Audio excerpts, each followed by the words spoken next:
Hello दोस्तों, क्या हाल चाल है आप लोगों के। तो यार हम लोगों ने अपनी एक सीरीज़ चला रखी है जिसमें मैं आरबीआई असिस्टेंट और एसएससी सीजीएल के जो भी क्वेश्चंस होते हैं, जितना मेरे को समझ होती है या जितना मैं बुक से पढ़ पाता हूँ वो मैं आप लोगों से शेयर करता हूँ। ये नहीं है कि मैं बिल्कुल हाई लेवल का पढ़ा रहा हूँ या बिल्कुल आप लोग मेरे से ही देखो, मेरी वीडियोज़ ही देखो।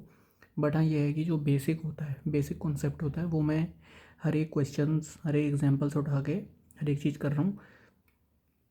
तो यार अगर आप लोगों को मेरी वीडियो अच्छी लगी तो वीडियो को लाइक ज़रूर कर देना। और जो भी आरबीआई असिस्टेंट के जो भी क्वेश्चंस आते हैं जिस भी टॉपिक से रिलेटेड, जैसे प्रॉफिट एंड लॉस के हो गए, और इससे एजेस एंड एवरेज के हो गए, टाइम एंड वर्क के हो गए, रेशियो एंड प्रोपोर्शन के हो गए, तो इससे रिलेटेड जो भी टॉपिक्स हैं वो हम लोग क्लियर कर रहे हैं अपनी क्लासेस में। तो यार चलो आज बढ़ते हैं। ठीक है, सबसे पहला है हमारा द एवरेज और मीन और arithmetic mean of a number of quantities of the same kind is equal to their sum divided by the number of those quantities. ठीक है, arithmetic average is use for all averages like average income, average profit, average age, average mass et extra. मतलब average किसी भी चीज़ का हो सकता है। Average वो किसी 5 से 6 बंदों की इनकम का हो सकता है, या किसी भी कहीं पे भी प्रॉफिट का हो सकता है। एवरेज एज हो सकती है, एवरेज मार्क्स हो सकते हैं, कुछ भी हो सकता है। ठीक है, फिर कह रहा है it is defined as the sum total number of all volumes of items divided by the total number of items. It is defined as the sum total of all volumes, sum total of all volumes of items divided by the total number of items. मतलब देखो क्या कहना चाह रहा है। Sum total number of volumes का मतलब क्या होता है, जैसे राम श्याम, राम और श्याम है। ठीक है, ये हो गए ये हो गए आइटम क्वेश्चन के हिसाब से। ठीक है, items divided by the total number of items. अब जो ये कह रहा है sum total of all volume, some total of all volume का मतलब क्या है। राम का सब्जेक्ट है मैथ्स, हिस्ट्री, हिंदी, इंग्लिश। यही सेम सब्जेक्ट श्याम के भी हैं। इसमें इसके 100 हैं, इसमें 80 हैं, इसमें 90 हैं, इसमें 70 हैं, इसके 60 हैं, 80 हैं, 90 हैं, 50 हैं। ठीक है, ये राम और श्याम हो गए आइटम। ये हो गए इसके वॉल्यूम ऑफ आइटम। वॉल्यूम मतलब किसी भी चीज़ की क्वांटिटी। क्वांटिटी का मतलब हो गया जैसे मैथ्स में इसके कितने मार्क्स हैं राम के। ठीक है, मैथ्स में इसके 100 मार्क्स हैं, हिस्ट्री में इसके 80 मार्क्स हैं, हिंदी में इसके 90 हैं, इंग्लिश में इसके 70 हैं। ऐसे ही शाम के मैथ्स में 60 हैं, हिस्ट्री में 80 हैं, हिंदी में 90 हैं और इंग्लिश में 50 हैं। अब क्या कह रहा है, एवरेज कैसे निकलता है। एवरेज निकलता है, आपने राम के टोटल मार्क्स ऐड करे 100, 80, 90, 70। ठीक है, बोर मत होना क्योंकि मैं आप लोगों को थोड़ा सा बेसिक कॉन्सेप्ट दे रहा हूँ। ये सीखना बहुत ज़रूरी है, ये आगे क्वेश्चंस पे काम आते हैं। ठीक है, राम का टोटल अगर आप करोगे, राम के टोटल आप लोग मार्क्स जोड़ोगे, मैथ्स में कितने हैं, हिंदी में कितने हैं, इंग्लिश में कितने हैं और हिस्ट्री में कितने हैं, ये सारे जोड़ के यहाँ पर लिखोगे। जो भी क्वांटिटी जो भी आएगा वो नंबर, ऐसे ही आप शाम के लिखोगे यहाँ पर। अब जितने जितने में से ये हैं, जितने इसके सब्जेक्ट हैं, 1, 2, 3, 4, ये इसके 4 सब्जेक्ट हो गए। आपने इसके सब्जेक्ट वो कर दिया। नीचे क्या आएगा, number of item. Number of item मतलब राम और श्याम। ठीक है ना, राम और श्याम में आइटम हो गए। वॉल्यूम क्या हो गया, जितने जो इनके मार्क्स हैं वो जोड़ के ये वॉल्यूम बनता है। इसे हम एवरेज निकालना कहते हैं। ठीक है, देखो एवरेज क्या कह रहा है, sum of observations. Sum of observation मतलब सम ऑफ ऑब्जर्वेशन 100, 80, 90, 70। अब ऐसा नहीं है कि क्वेश्चन में आपको दोनों, मतलब वहाँ पे क्वेश्चन में आपसे दोनों को एक साथ पूछेगा। ऐसा नहीं है कि राम का और श्याम को दोनों को एक साथ बताओ, ऐसा कहीं क्वेश्चन नहीं आएगा। क्वेश्चन आएगा राम का एवरेज मार्क्स क्या है। राम का एवरेज मार्क्स आप लोग कैसे निकालोगे भाई, 100, 80, 90, 70 कितने में से है, कितने 100 नंबर का पेपर है, कितने सब्जेक्ट हैं, ये आप लोग सब्जेक्ट में से डिवाइड करोगे, आंसर आ जाएगा। ठीक है, एवरेज है sum of observations upon number of observations. Sum of observation हो गया 100, 80, 90, 70। नंबर ऑफ ऑब्जर्वेशन हो गया कौन कौन से सब्जेक्ट हैं, maths, history, Hindi, English. 4 divide में आ जाएगा नीचे न्यूमरेटर में, और डिनोमिनेटर में ऊपर आ जाएगा इनके आप जो टोटल करोगे। ठीक है, राम के नंबर्स का। To calculate the sum of observation they should be in the same unit. ये आपके सेम यूनिट में होने चाहिए। सेम यूनिट में कैसे होनी चाहिए, कैसे, अगर यहाँ पर देखो सेम यूनिट का मतलब क्या है, यहाँ पे ये 100 है, 80 है, 90 है, 70 है। मैं आपको मार्क्स को लेके बता रहा हूँ। यूनिट का मतलब वो अलग अलग भी हो सकता है। जैसे अगर यहाँ पर 100 किलो है और यहाँ पर अगर 80 80 mg हो गया तो यूनिट आपको पहले बराबर करनी पड़ेगी। mg को किलो में कन्वर्ट करना पड़ेगा या किलो को mg में कन्वर्ट करना पड़ेगा। ऐसे ही करके सेम यूनिट में होना चाहिए। ये मैं आपको इसलिए ईजी जितना हो सकता है वो मैं आप लोगों को बता रहा हूँ, क्योंकि ऐसे क्वेश्चन आएंगे।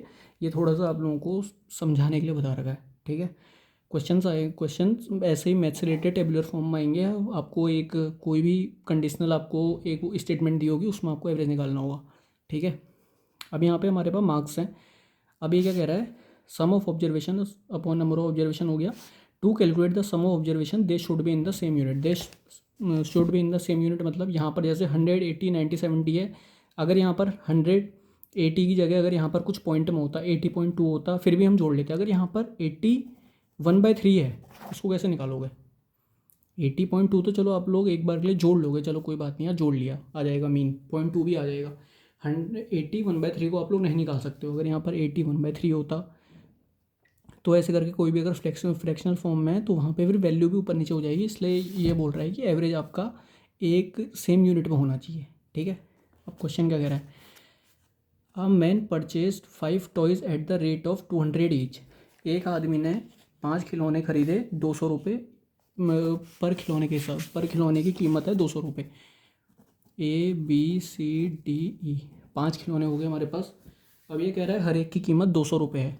200 रुपये, 200 रुपये, 200 रुपये, 200 रुपये, 200 रुपये, ठीक है। 6 toys at the rate of 250 each. 6 toy खरीदे जिनकी कीमत 250 है।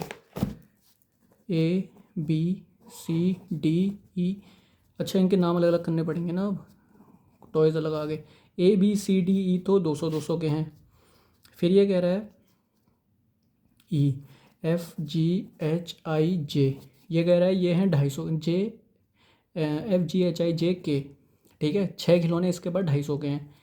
250, 250, 250, 250, ठीक है। अगला कह रहा है and 9 toys at the rate of 300 each. 9 toys हैं इसके पास 300 ईच। KLMNOPQRST 1 2 3 4 5 6 7 8 9, ये हैं 300 के, ठीक है। बहुत बेसिक क्वेश्चन है ये, जिससे आपको समझ में आ जाएगा, ठीक है। ये हो गया 300 पे। खिलौने कितने हो गए, 1 2 3 4 इसमें है, 6 इसमें है, 9 इसमें है। 9 6 15 4 19 खिलौने हैं इसके पास, ठीक है। कीमत अलग अलग है इसलिए आप 19 नहीं कर सकते हो, क्योंकि कीमत अलग अलग के हिसाब से है। अब ये क्या कह रहा है, नहीं 5 है ना, 5 हैं, 6 हैं और 9 है। 9 6 15 और 5 20, ठीक है। ABCD की 5 है, 20 हो गए। टोटल खिलौने 20 हैं। टोटल खिलौने 20 है मतलब हमारे पास नंबर ऑफ ऑब्जर्वेशन आ गया। नंबर ऑफ ऑब्जर्वेशन क्या होता है, अभी मैंने आप लोगों को बताया था, जितने खिलौने हैं जो मतलब जितने मार्क्स हैं। यहाँ पे हमने करा था ना मैथ्स, हिस्ट्री, हिंदी और इंग्लिश, कितने मार्क्स हैं, कितने सब्जेक्ट हैं, ऐसे ही यहाँ पर कितने टॉयज़ हैं, ये आपका नंबर ऑफ ऑब्जर्वेशन आ जाएगा। अब इनका सम ऑफ ऑब्जर्वेशन पूछ रहा है। सम ऑफ ऑब्जर्वेशन कैसे निकालोगे, जो 5 खिलौने हैं वो 200 के हिसाब से हैं। 5 खिलौने 200 के हिसाब से मतलब 1000 रुपये हो गए, शायद 1000 रुपये हो गए, ठीक है। 5 खिलौने की कीमत 1000 रुपये होगी ना भाई, 200 रुपये ईच है। ऐसे ही यहाँ पर जो 6 खिलौने हैं वो 250 के हैं, तो मतलब पर खिलौना 250 का है, तो 6 खिलौने कितने के हो गए, 6 5 30, 6 12 और 3 15, 1500 के, ठीक है। 6 खिलौने की कीमत यहाँ पे 1500 आ गई। अब यहाँ पर 9, एक खिलौना 300 का है, 9 खिलौने हैं मतलब 2700 हो गए। अब आपको क्या करना है, देखो आपने तीनों आ गए हमारे पास, जो हमारे पास सम ऑफ ऑब्जर्वेशन है। अब हम लोग क्या करेंगे, सम ऑफ ऑब्जर्वेशन का मतलब क्या होता है, जितने आप लोगों के पास खिलौने थे, 20 खिलौने थे, 20 खिलौनों की कीमत हम लोग अलग, मतलब जो 1000 पहले इसने जो 5 खिलौने 200 ही खरीदे हैं, फिर 6 खिलौने 250 ही खरीदे हैं, फिर 9 खिलौने 300 ही खरीदे हैं। अब हमें यह करना पड़ेगा सम ऑफ ऑब्जर्वेशन करने के लिए, जो 5 खिलौने की कीमत है, 6 खिलौने की कीमत है और 9 खिलौने की कीमत है, इनको साथ करना पड़ेगा, तब जाके एवरेज निकलेगा, ठीक है। 1000 + 1500 + 2700। अब कह रहा है total number of observation. Total number of observation क्या होता है, कितने टोटल इसने खिलौने खरीदे, टोटल खिलौने कितने खरीदे इसने, 20। अब इसका आप लोग निकाल लो, 27 और 15 होता है 44, 44 और ये हो गया 5400। 5400 को आप 200 से डिवाइड करो, 0 से 0 गया, 20 से करोगे 27, 2 2 जा 4, 2 7 जा 270 आंसर आएगा इसका। 260 आ रहा है। 27 और 15, 27 और 15 42 होता है, सॉरी यार 52 हो गया, 260 हो गया, ठीक है, 260 रुपये आंसर आएगा, 260 एवरेज आ गया। Calculate the average cost of one toy. एक एवरेज कॉस्ट निकालनी, अगर हमको निकालने को होगा तो 260 रुपये होगी।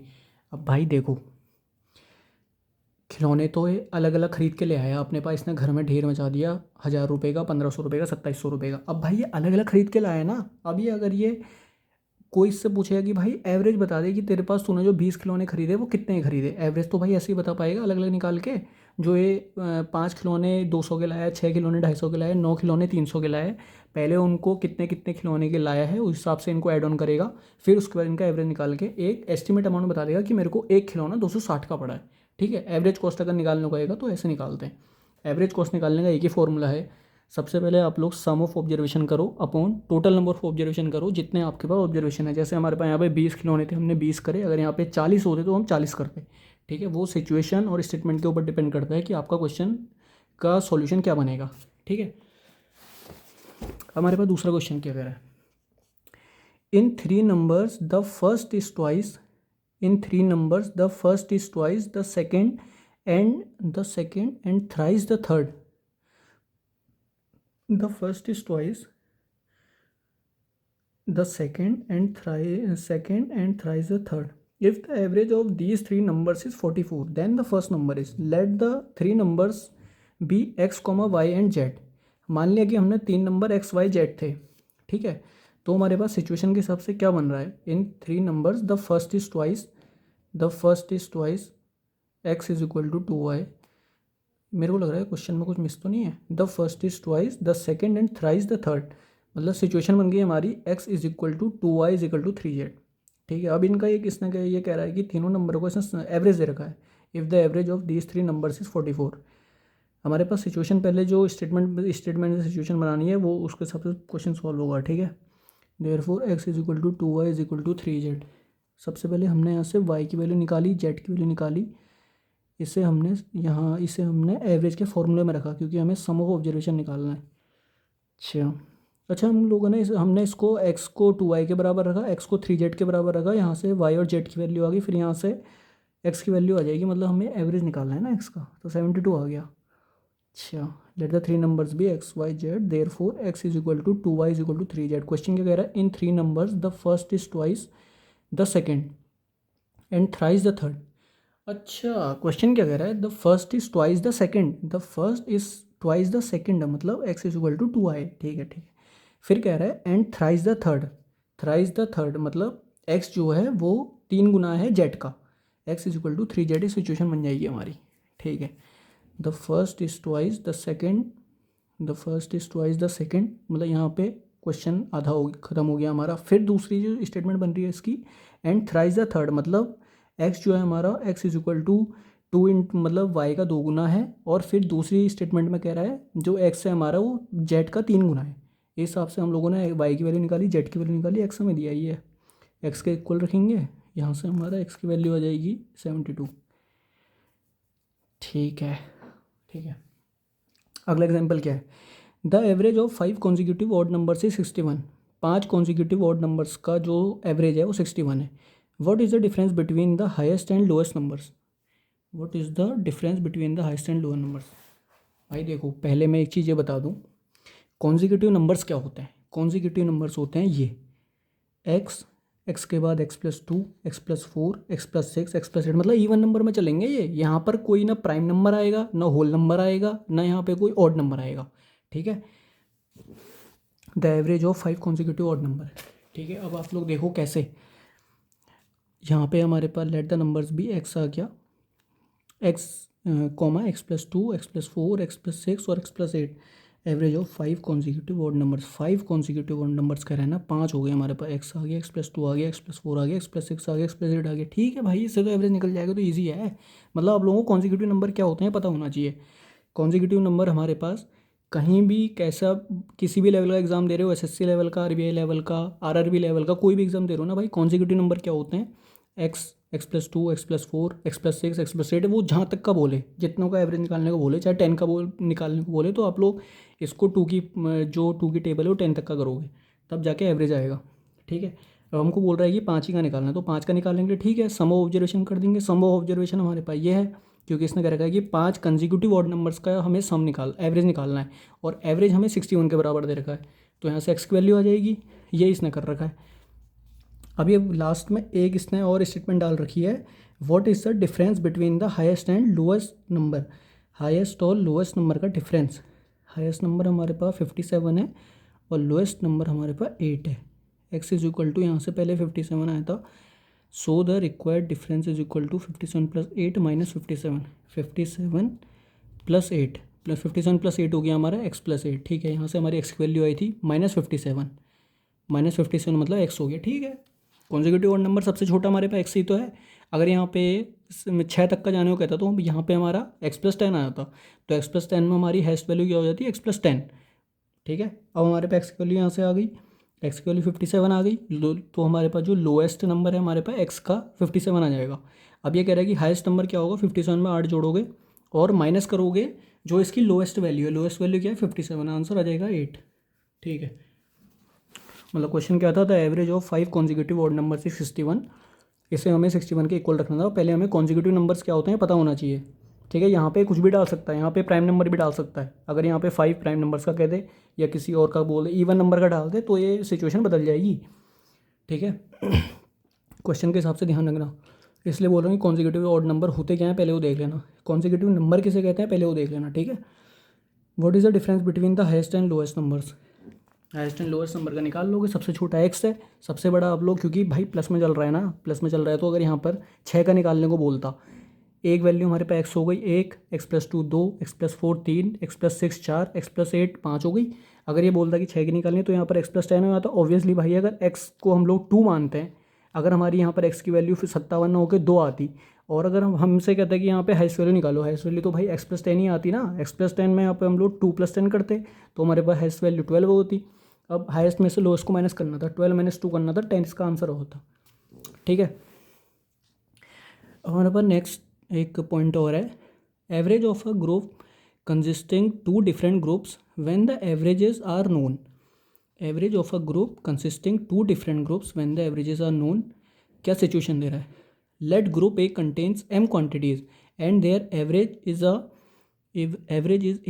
And group B contains n quantities and their average is b।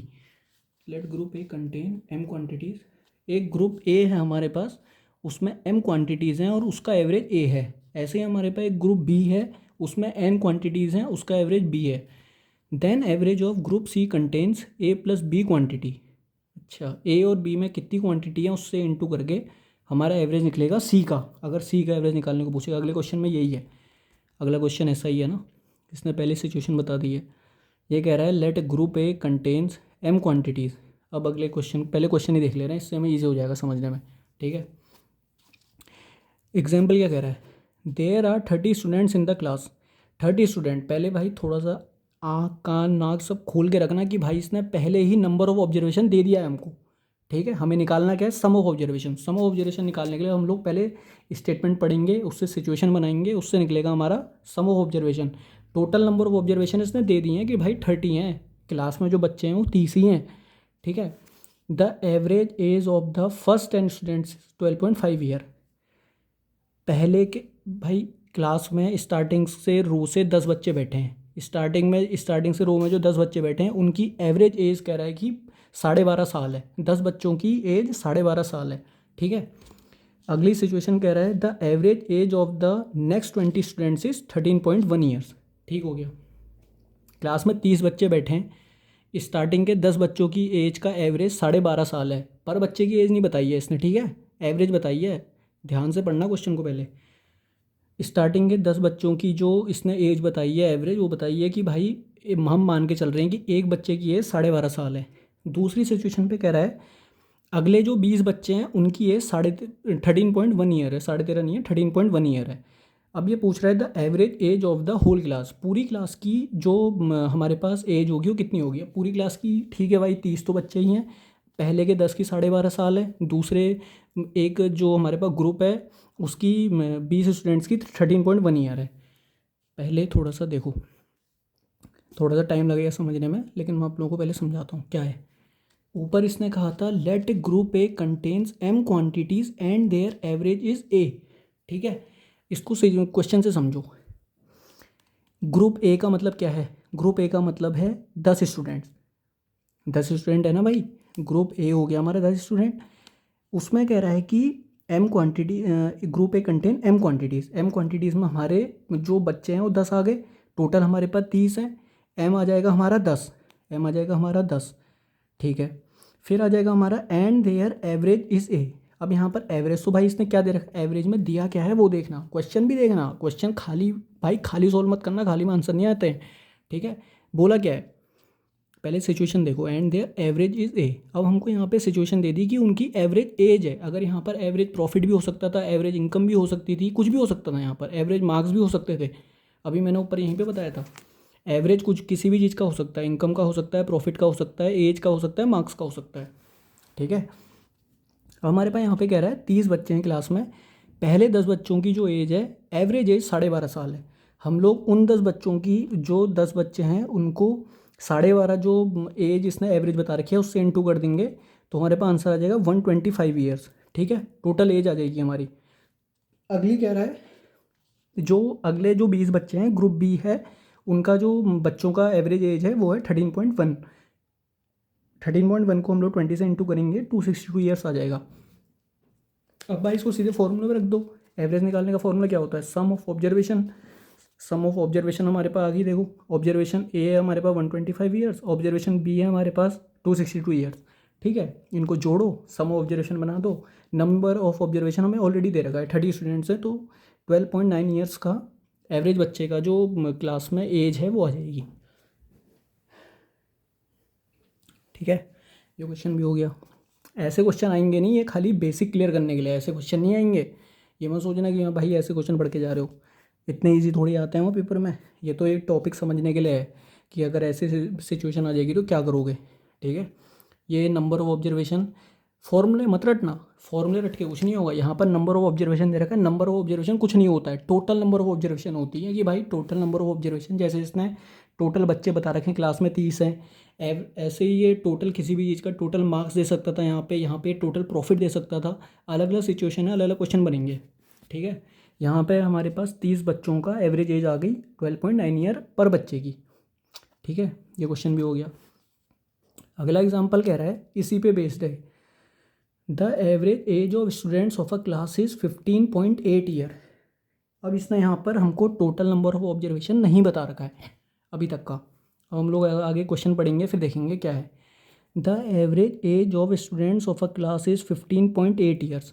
मान लिया कि क्लास में जो बच्चे बैठे हैं, क्लास में कितने बच्चे बैठे हैं ये नहीं बताया, टोटल नंबर ऑफ ऑब्जर्वेशन नहीं बताया, सम ऑफ ऑब्जर्वेशन बता दिया है। सम ऑफ ऑब्जर्वेशन मतलब हमें निकालना है, बट हमको एक वैल्यू दे दी है कि भाई इतना है, ठीक है।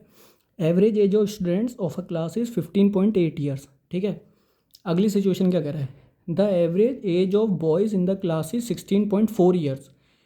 क्लास में बच्चे बैठे हैं, इसने पहले बता दिया कि भाई टोटल नंबर ऑफ़ जो बच्चों की एज का एवरेज है, जैसे हमने ऊपर हमने निकाला था, निकाला क्यों था, क्योंकि हमें टोटल नंबर ऑफ़ ऑब्जर्वेशन पता थी। टोटल नंबर ऑफ ऑब्जर्वेशन क्या होता है, क्लास में कितने बच्चे बैठे हैं वो हमें पता था 30। अब हमें यहाँ पर नहीं पता है, हमें यहाँ पर जो हमने यहाँ पे निकाला है 12.9 years average age of 30 students, ये हमें ऑलरेडी दे रखा है 15.8 ईयर्स। इसने पहले ही बता दिया कि भाई क्लास में कुछ बच्चे बैठे हैं, हर बच्चे की एज 15.8 ईयर्स है, ठीक है। क्वेश्चन की लाइन में हर एक वर्ड से क्वेश्चन बदल जाता है। देखो, the average age of students of a class is 15.8 years. अब जो यहाँ पर ए आया ना, ऑफ आ क्लास का मतलब पर बच्चा, पर बच्चे की इसने एज बता दी कि भाई 15.8 ईयर्स है, क्लास में जितने बच्चे बैठे हैं। अगली लाइन में क्या कह रहा है, the average age of boys in the class is 16.4 years. अब उस क्लास में जो लड़के बैठे हैं उनकी एवरेज एज 16.4 ईयर्स है। मान लिया कि 16.4 ईयर्स है। जैसे यहाँ पर एवरेज एज ऑफ 30 स्टूडेंट्स हमने निकाली थी कि भाई जो 30 बच्चे बैठे हैं, इसने अलग अलग दी थी ना सिचुएशन पे। इसने कहा था कि भाई टोटल नंबर ऑफ 10 स्टूडेंट्स की अलग दी थी, 20 स्टूडेंट की अलग दी थी, हमें 30 की निकालनी थी। ऐसे ही अगले क्वेश्चन में कह रहा है जो क्लास में बच्चे बैठे हैं उसमें से हर पर्टिकुलर बच्चे की एक एवरेज एज हम मान के चल रहे हैं कि 15.8 ईयर्स है, 15 साल 8 महीने हैं, ठीक है।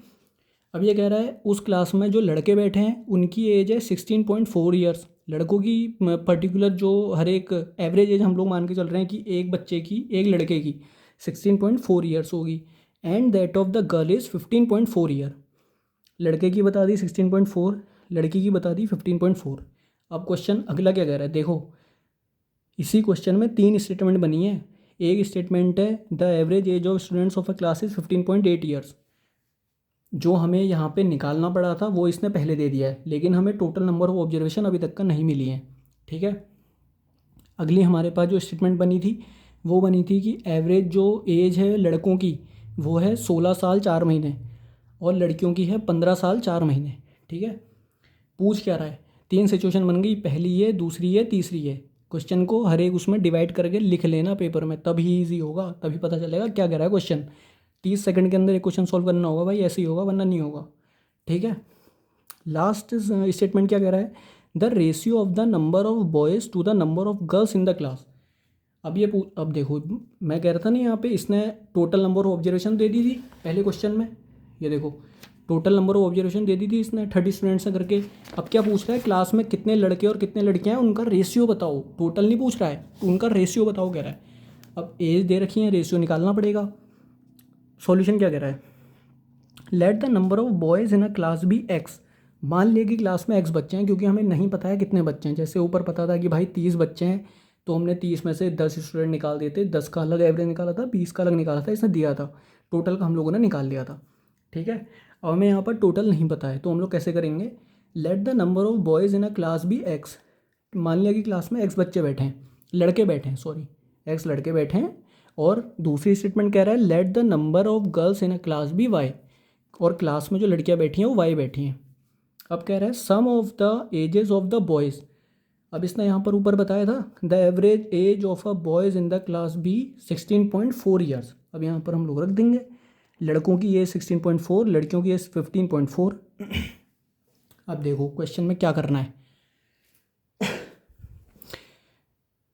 सॉल्यूशन दे रखा है, सॉल्यूशन से नहीं चलेंगे हम चलेंगे पहले हम लोगों ने क्या पढ़ा है पहले उसके हिसाब से क्वेश्चन करेंगे। कुछ सॉल्यूशन तो भाई करा ही देगा, सॉल्यूशन तो बना ही करने के लिए। ठीक है, क्वेश्चन में हमको यहाँ पर टोटल नंबर ऑफ जो हमने यहाँ पे एवरेज एज 30 बच्चों की निकाली थी वो हमें 12.9 ईयर्स एवरेज निकाल के दे रखा है। अब आप लोगों को फॉर्मूले पे रखना है, एवरेज निकाल के दे रखा है, सम ऑफ ऑब्जर्वेशन नहीं पता है, टोटल नंबर ऑफ ऑब्जर्वेशन नहीं पता है, सम ऑफ ऑब्जर्वेशन हम लोग लड़के और लड़कियाँ दे रखी हैं तो उसके हिसाब से निकालने का ट्राई करेंगे। एवरेज दे रखा है, फॉर्मूले पे रखना है।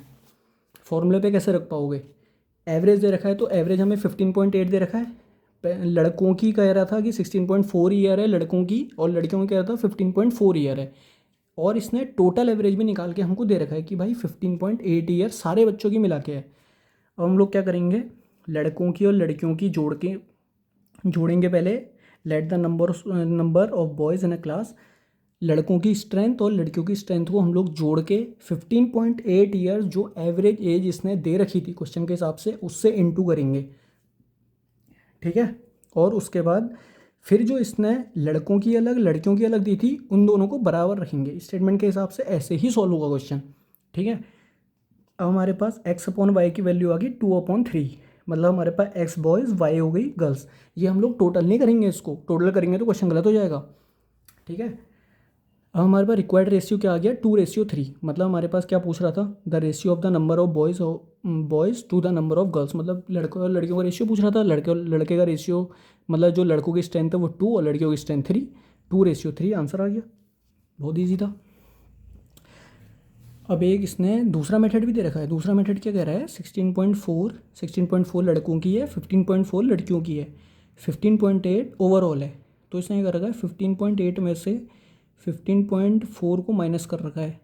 ठीक है, लड़कियों मतलब होल में से पहले लड़कियों की माइनस कर रखा है इधर, और इधर लड़कों की माइनस कर रखा है। 16.4 में से 15.8, अरे इस तरह मत जाओ यार, ये खाली भटकाने वाली चीज़ है। क्वेश्चन के हिसाब से यही सिचुएशन जो हमने ऊपर पढ़ रखी है उसके हिसाब से ऐसे ही सॉल्व होगा। भाई देखो क्वेश्चन में क्या था, कुछ भी नहीं था, 30 सेकंड भाई 15 सेकंड का क्वेश्चन था ये, जिसने अगर पढ़ रखा होगा ना इसकी तैयारी होगी, क्वेश्चन कैसे सॉल्व होगा। एवरेज दे रखा था, फॉर्मूला जिसको याद होंगे इसलिए बोल रहा हूँ, फॉर्मूला एक ज़रूर याद रख लेना एवरेज का, कि भाई एवरेज आखिर निकलता कैसे। टोटल कुछ याद मत रखना, कुछ भी याद मत रखना कि भाई एवरेज निकलता कैसे, इतना ध्यान में रखना। ये तो भाई खाली ऐसे क्वेश्चन है, हम लोग जैसे जैसे आगे बढ़ेंगे ना उसमें मार्क्स भी दिए होंगे, एज के भी होंगे, प्रॉफिट भी दिया होगा किसी बंदे का, एक बंदे का 4 बिजनेस है, 4 बिजनेस में क्या क्या प्रॉफिट है वो भी दिया होगा। ऐसे क्वेश्चन भी आएंगे आगे, ठीक है। फॉर्मूले याद रखना, फॉर्मूले से बहुत ईजी हो जाएगा। इसमें हमको एवरेज दे रखा था, लड़कों की एज का एवरेज, लड़कों की जो एज का एवरेज है वो अलग दे रखा था, लड़कियों की एज का एवरेज अलग दे रखा था। हम लोगों को कुछ भी नहीं करना था। लड़कों की जो स्ट्रेंथ थी वो हमने एक्स माननी थी, लड़कियों की स्ट्रेंथ हमने वाई माननी थी। दोनों को बराबर रखना था, दोनों को बराबर रखेंगे, एक्स और वाई की वैल्यू आ जाएगी 2:3। यही हमारा आंसर था इसका, ठीक है भाई। नेक्स्ट सिचुएशन क्या कह रहा है, it average of, if average of M quantities is A, it नहीं है एफ होगा, ठीक है। If average of M quantities is A and the average of N quantities out of them is B, then the average of remaining group rest of quantity, ठीक है वही पहले वाला ही तो है। ए की दे रखी है, बी की दे रखी है, सी की निकालने को कह रहा है। फॉर्मूला ये है M A minus N B upon M minus N. पहले में था M A plus M B upon M plus N, यही तो है, ये है अभी पढ़ा था, M A plus M B upon M plus N, ठीक है। तो सिचुएशन जब सॉल्व करेंगे तभी आएगा। अब देखो इस सिचुएशन के हिसाब से इसने क्वेश्चन दे रखा है, पहले वाली सिचुएशन के हिसाब से 2 क्वेश्चन थे वो हम लोगों ने कर लिए थे। अब इस सिचुएशन में एक नया क्वेश्चन इसने ऐड कर रखा है, average salary of all the 50 employees increasing 5 officers of a company is 850। क्या कह रहा है, average salary of all the 50 employees, 50 employee हैं, मतलब हमारे पास टोटल नंबर ऑफ ऑब्जर्वेशन आ गई है 50, ठीक है।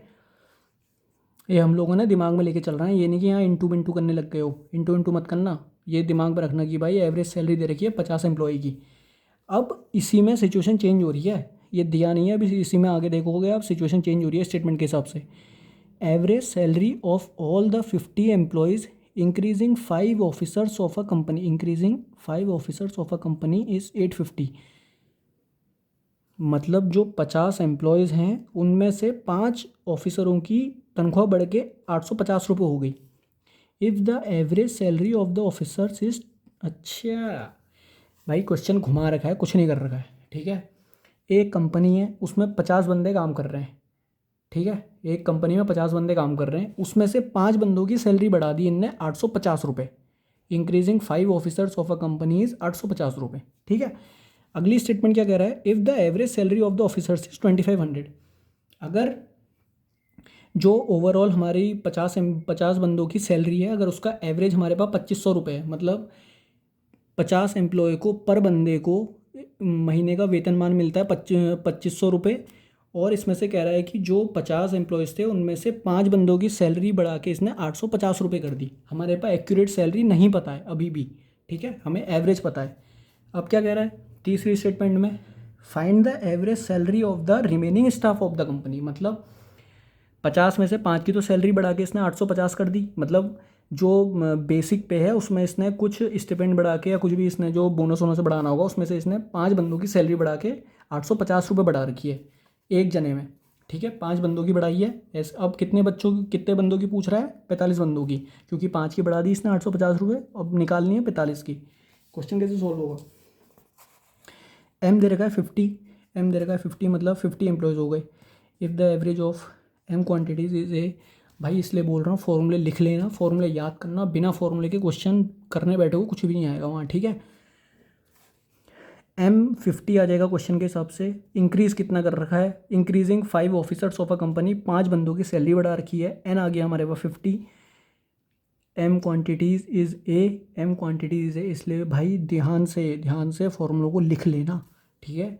M is equal to 50, N is equal to 5, N is equal to 5, A is equal to 850। A क्या है, अभी पहले थोड़ा सा क्वेश्चन भी देख लेते हैं। And the average of N quantities, and if average of M quantities A and the average of N quantities out of them is B, then the average of remaining group rest of quantities M A minus N B. ये कहाँ गया इसमें, अच्छा ये है average of M quantities A and the average of N quantities B, ठीक है।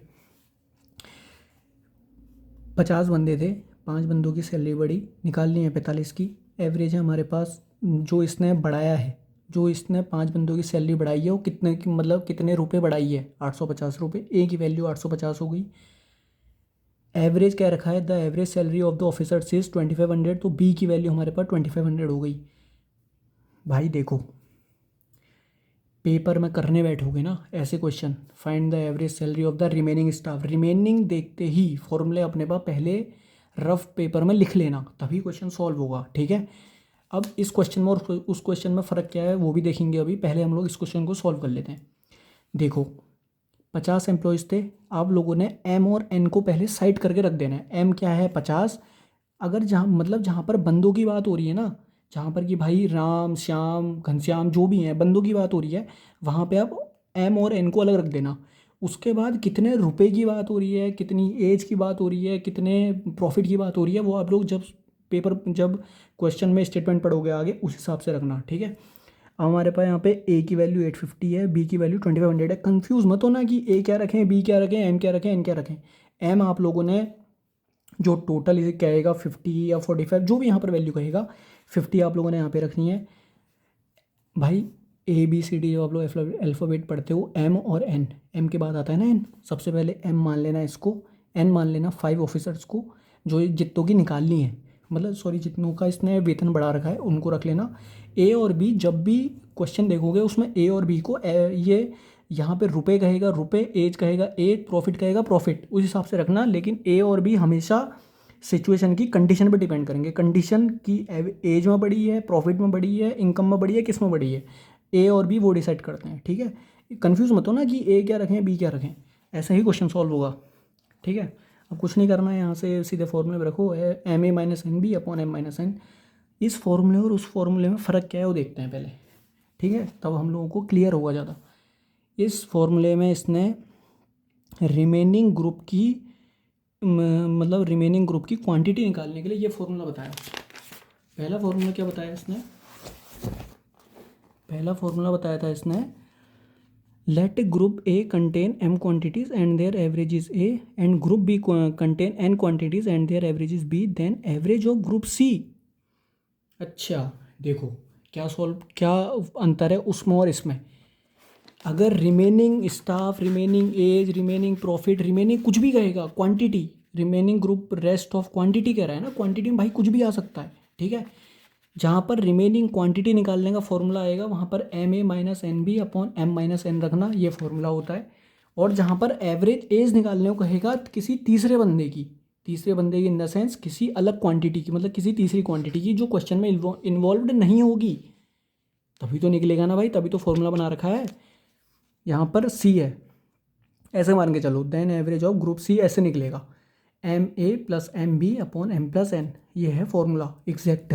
ठीक है, अब अगर दोनों में डिफरेंस करना है, डिफरेंस करने में क्या पता चला हमको कि अगर हमें ए और बी हमको दे रखा है, अगर सी निकालना है, सी का एवरेज निकालना है, खाली सी नहीं, अगर हमें सी का एवरेज निकालना है तो फॉर्मूला लगेगा M A plus M B upon M plus N.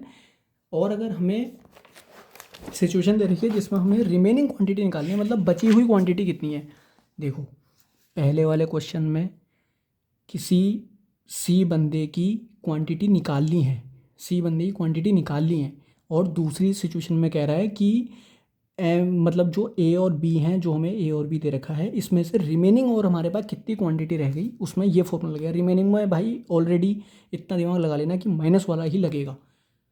अगर हमारे पास 100 कपड़े थे, 100 में से मैंने 20 बेच दिए, मेरे पास कितने बचे, माइनस ही तो करूँगा, उसमें प्लस थोड़ी करूँगा।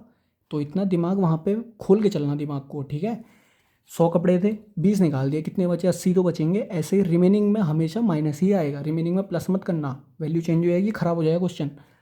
ठीक है, ये हमारे पास रिमेनिंग वाला कॉन्सेप्ट क्लियर हो गया है। अब हमारे पास नेक्स्ट है weighted average. If we have 2 or more groups of numbers whose individual averages are known, if we have 2 or more groups of numbers whose individual averages are known, then combined average of all the members of all the groups is known as weightage average। क्या कह रहा है,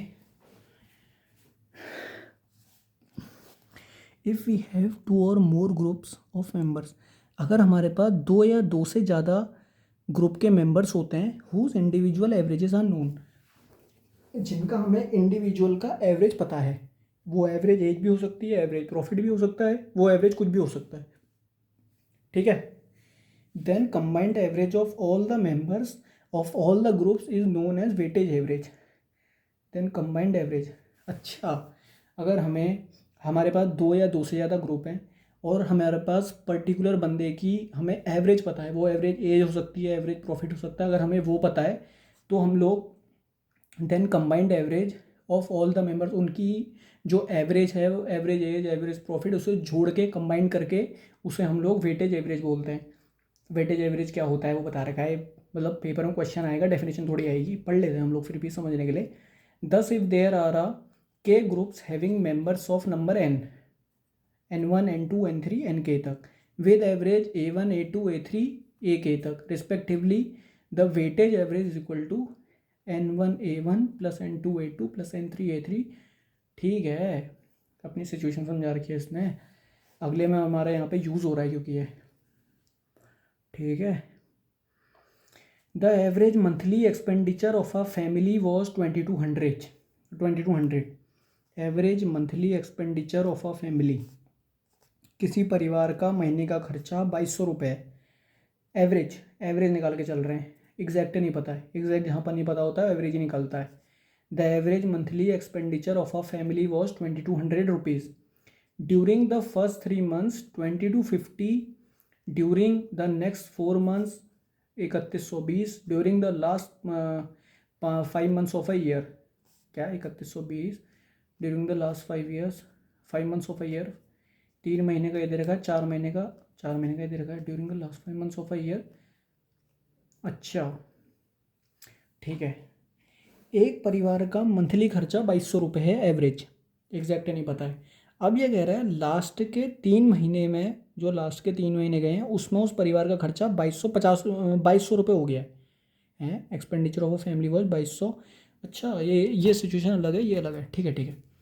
ये क्या कह रहा है, एक परिवार का लास्ट 3 महीने का खर्चा 2200 है, लास्ट 4 महीने का खर्चा 2250 है और लास्ट 3 महीने का खर्चा 3120 रुपये है।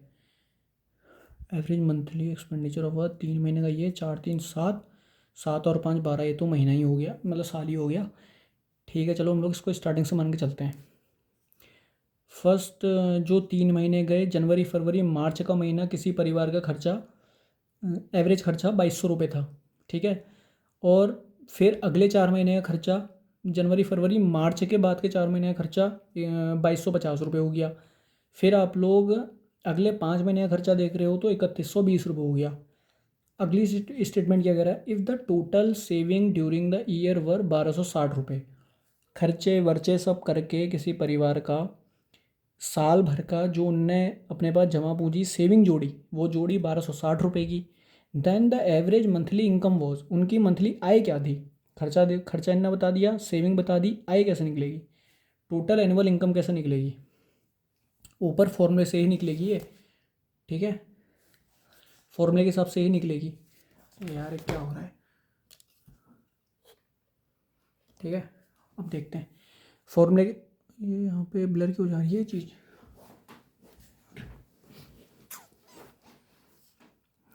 साफ आ रहा है ना, साफ आ रहा है, ठीक है। फॉर्मूले के हिसाब से कैसे निकलेगी, N1 A1 plus N2 A2। अब N क्या है, N है हमारे पास मेंबर ऑफ नंबर, ए क्या है एवरेज, ए हमारे पास एवरेज, ए क्या है एवरेज, एवरेज इसने मंथली 2200 दे रखा है, महीने का इसने 3 दे रखा है, 3 4 5 का दे रखा है। हम लोग यहाँ से सम ऑफ ऑब्जर्वेशन निकाल लेंगे, upon total number of observation रखेंगे, मंथली आय निकल जाएगी। भाई बहुत ही मतलब बहुत ही ख़त्म क्वेश्चन था, इस फॉर्मूले में तो शायद ये बैठा भी नहीं, बैठा पता नहीं बैठा, क्योंकि इसने यहाँ से कुछ भी नहीं करा, इस फॉर्मूले का ये क्वेश्चन था भी नहीं, था क्या नहीं था, क्योंकि इसने टोटल नंबर ऑफ इनकम निकाल, नहीं था यार 12 रखी है, था ठीक है। Total number of total annual income कैसे निकलेगी, क्योंकि भाई खर्चे दे दिए इसने, सेविंग दे दी, एनुअल इनकम निकल जाएगी। एनुअल इनकम कैसे निकलेगी, लास्ट जनवरी फरवरी मार्च के महीने में इस परिवार का खर्चा 2200 से गुणा करोगे 6600 आ जाएगा, 2250 से अगले 4 महीने का गुणा करोगे 9000 आ जाएगा, 3120 से लास्ट 5 months का आप लोग इंटू करोगे 15600 आ जाएगा। इसमें आप लोग इसकी सेविंग जोड़ोगे, भाई सेविंग मतलब सेविंग भी तो जोड़ोगे तभी तो इसका जो इसकी आय थी वो पता चलेगी, अगर सेविंग हटा दोगे आय कैसे पता चलेगी, क्योंकि भाई सेविंग में से तो जो इसकी इनकम थी उसी में से तो सेविंग करी होगी, अलग से कौन सी सेविंग कर रखी है, ठीक है। हमारे पास यहाँ पर इसकी सेविंग्स हैं, यहाँ पर इसका जो मंथली खर्चा था वो है, इसको आप लोग जोड़ोगे 32,460 आ जाएगा। एवरेज मंथली इनकम कैसे निकलेगी? टोटल नंबर ऑफ ऑब्जर्वेशन, फिर बोल रहा हूँ भाई, टोटल नंबर ऑफ ऑब्जर्वेशन निकालना सीख लेना, वरना क्वेश्चन सॉल्व नहीं होगा कितने ही बड़े तुम्हें फॉर्मूले बताऊँ, कोई फ़र्क नहीं पड़ता है वहाँ पे। ठीक है, एवरेज मंथली इनकम कैसे निकलेगी? Total number of observation, sum of observation upon total number of observation, जो हमारे पास 12 से हम लोग डिवाइड करेंगे तो 2705 रुपये इसकी मंथली इनकम आ जाएगी। ठीक है, ऐसे क्वेश्चन सॉल्व होना था। एग्जाम्पल 8 क्या कह रहा है? इसमें एग्जाम्पल ही करेंगे सीधे डायरेक्ट ये वाले। चलो ये उसको देख करके देखते हैं पहले क्या आ रहा है, रुको ये वाला करके देखते हैं पहले, ये दोनों सेम ही है। द एवरेज वेट ऑफ, अरे यार ये फोन क्या हो जा रहा है ब्राइटनेस को, दिमाग चढ़ गया लग रहा है इसके। The average weight of 29 students in a class is 28 ना 48 kg। एक बार इसको खुद करके देखते हैं, एक बार जो इसने फॉर्मूला दे रखा है उस पर नहीं जाते हैं, आप लोग भी करो मैं भी करता हूँ। The average weight of 29 students in a class is 48 kg। 29 बच्चों का वेट 48 किलो है। If the weight of the teacher is included the average weight rises by 500 gram. अगर इसमें हम लोग टीचर का वेट भी जोड़ देते हैं तो ये वेट बढ़ के हो जाता है 48.500 kg, मतलब 48 किलो 500 ग्राम। ठीक है, find the weight of the teacher. Teacher का वेट पूछ रहा है, टीचर का वेट तो मेरे को लग रहा है फॉर्मूले से निकलेगा फिर तो। ठीक है, फॉर्मूले देख लेते हैं क्या कह रहा है। Weight of the teacher is added and final average of the group increases. Obviously बढ़ेगा क्योंकि भाई 48 किलो था पहले बच्चों का, टीचर का जुड़ गया 500, टीचर का भी जुड़ गया तो 500 ग्राम ये ऐड हो जाएगा।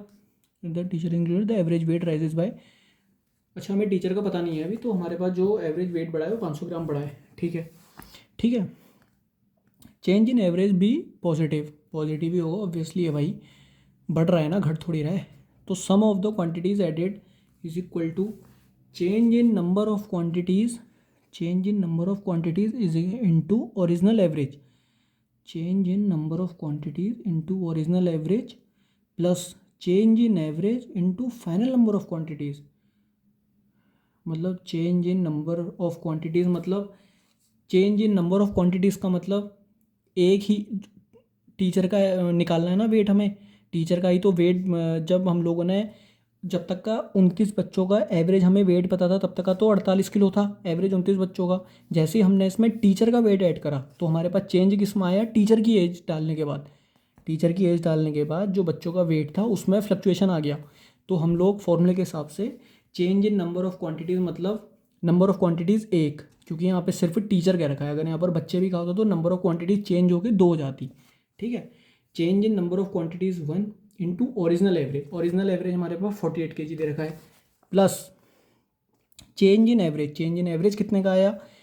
500 ग्राम दे रखा है, 500 ग्राम आप लोग इसको 0.5 कर रखा है इसने, ठीक है कोई दिक्कत नहीं है, into final number of quantities, final number of quantities 30, final number of quantities 30 में क्या दे रखा है इसने यहाँ पे? Original average final number of quantities, अच्छा हाँ फाइनल नंबर ऑफ क्वांटिटीज़ तो 29 स्टूडेंट्स होगा और एक टीचर हो गई, 30 हो गए।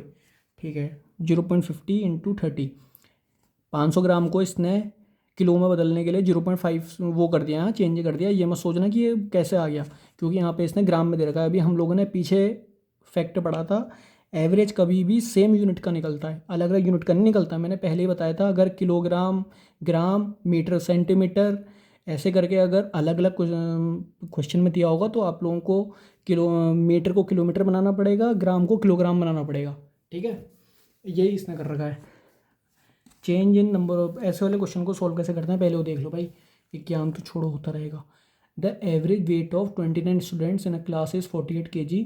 अगर हमारे पास ऐसा क्वेश्चन आता तो कैसे सॉल्व करेंगे?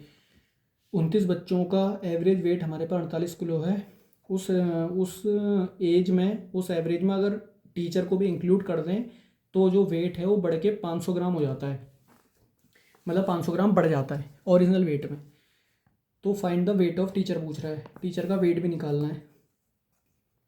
Change in number of quantities into original average, change in number of quantities मतलब कितनी क्वांटिटीज़ में चेंज आया, कितनी क्वांटिटीज़ में चेंज आया, एक ही में आया है, टीचर के में आया। जब हम लोगों ने टीचर का वेट ऐड करा तो बच्चों के वेट में फ्लक्चुएट हो गए 500 ग्राम और बढ़ गया।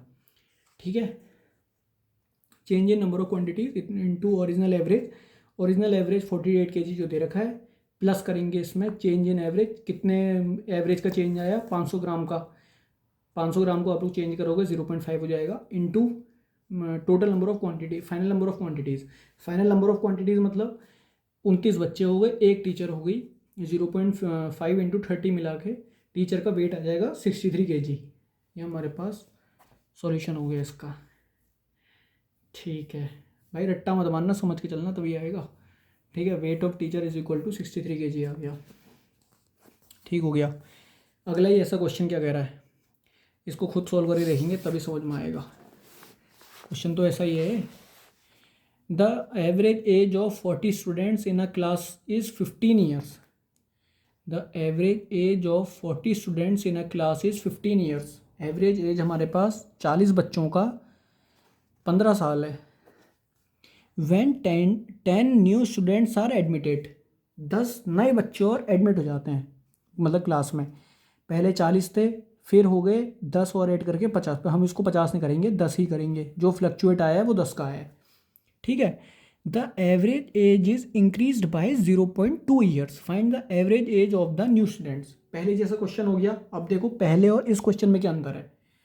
पहले वाले क्वेश्चन में change in number of quantities 1 थी, क्योंकि सिर्फ टीचर का निकालना था। अब हमारे पास चेंजेस नंबर ऑफ क्वांटिटीज़ 10 हो गई हैं। भाई 10 बच्चों का निकालना है ना, तो 10 बच्चों का तो आप 10 से इंटू करोगे।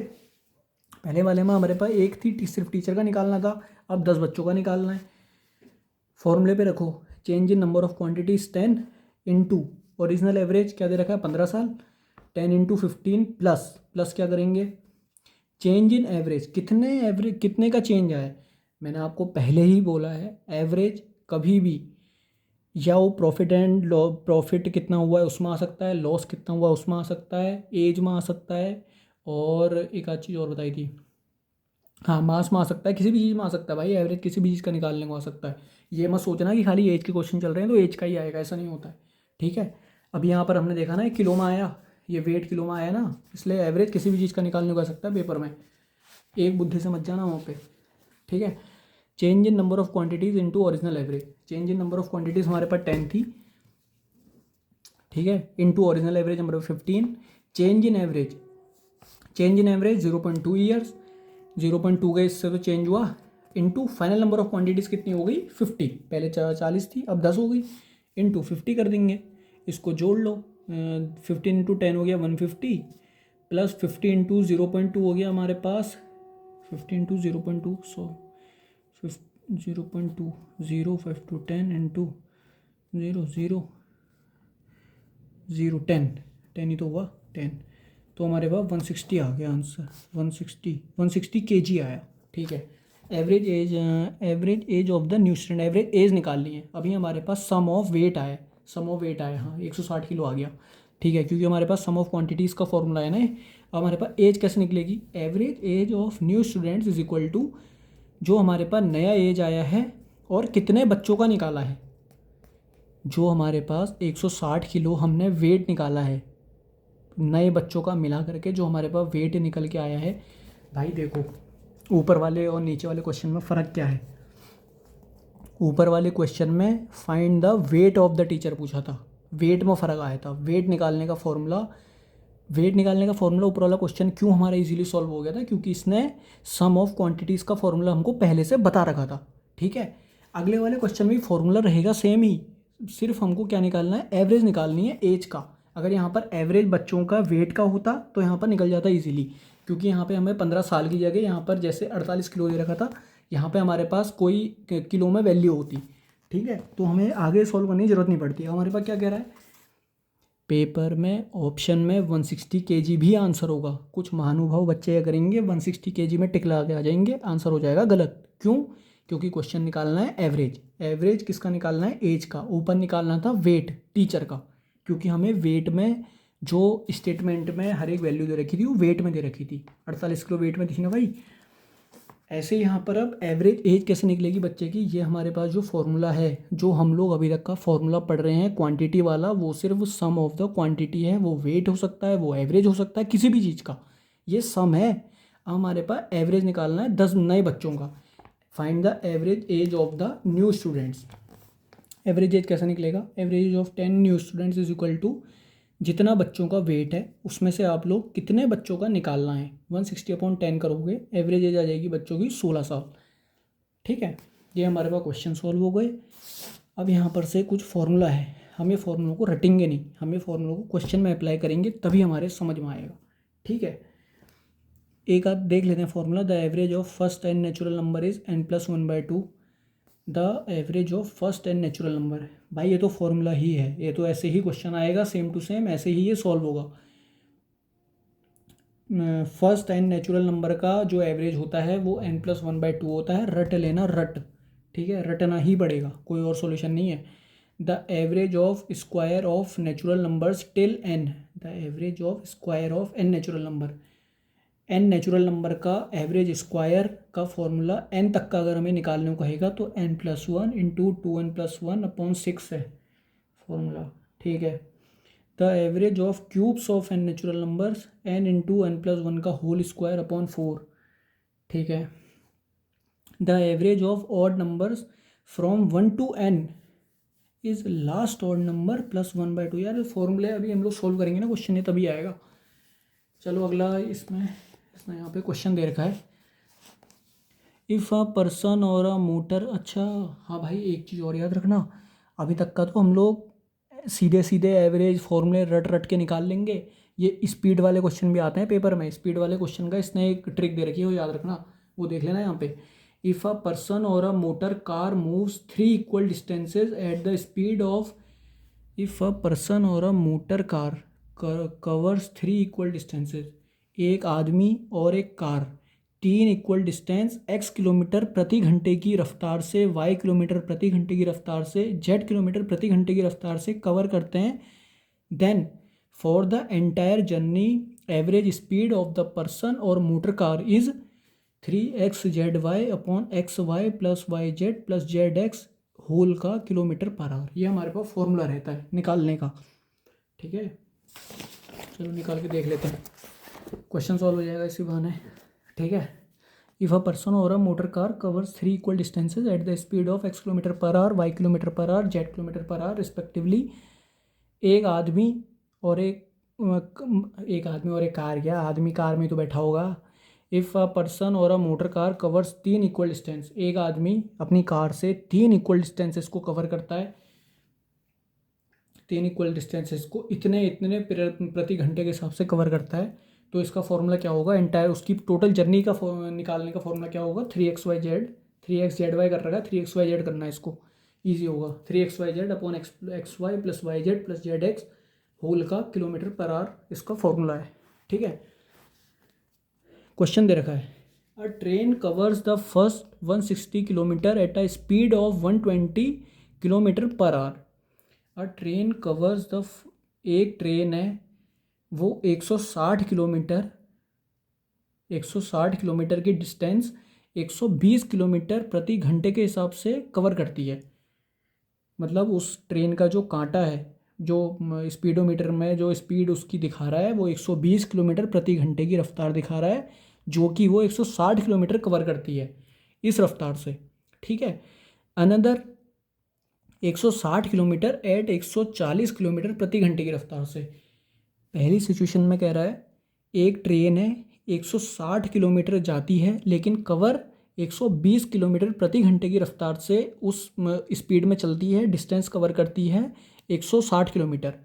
दूसरी सिचुएशन में कह रहा है 160 किलोमीटर जो डिस्टेंस है वो कवर कर रही है 140 किलोमीटर प्रति घंटे की रफ्तार से, and the last 160 kilometre at 80 kilometre per our.